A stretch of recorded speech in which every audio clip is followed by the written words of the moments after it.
Bakit ganyan ka? Pinapakilig mo na naman ako. Di mo ba nahalata ang mga hindi ko maitago? Kulang na lang ay matunaw ka, parang isang yelo. Di ko mawalay sa aking mga titig na nakakapaso.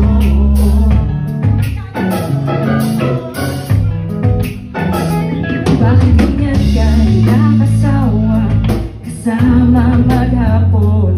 Kung ano na ang pag-uusapan, pero di napapagod. Sarap ng kwentuhan, nagkaintindihan, sagot sa mga tanong. Para ko ba ay imposible? Ikaw ay totoo.